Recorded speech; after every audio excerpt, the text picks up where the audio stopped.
wo baby na wo da no and what do koya na say no wife no dan ya won ne wife baby a me dem wa ma hoda no wife Omo ne wife matrimonial bed so no me call and one no no ani din anopa awie nwumre na anajo wo ko mo ko tambe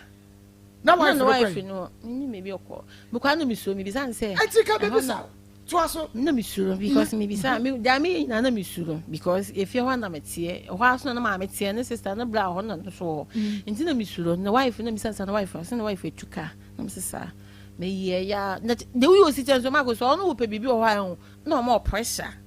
say or more pressure say me won ye kwa na ase na person di what because o pe ni person di what am so onu hia onu do hia dia onu pe nti or pressure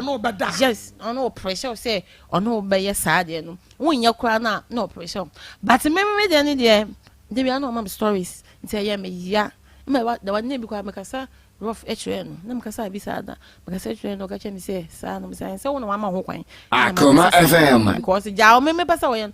mama first day now no call wife ne dem the wife ho if you want wo koda e wo matrimonial bed so wo see ho wo ye man show like when slow kire me how the feel Marco dem call ye no I mean na kasa kwa the way me see me ru ho kwa metete because the way afie ni sitting no ru obi dem wan hwe obi ba chew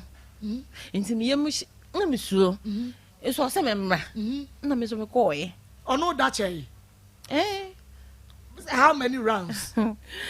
Marco obi so osun kakra nti ono kwa no ntan yo o mama wa bre say so ono da ho na wo ye ejuma no ono di na fu kakra da ho fu no na to no da ho na wo ye ejuma and na wo what yes the so bonko and na wo twi no and na wo twi no cho say you say na why you say no no wa ya was ya de enche so me so na me stream Marco so o pastais nti but na so chia ho you say no ono e bia ho na wo ye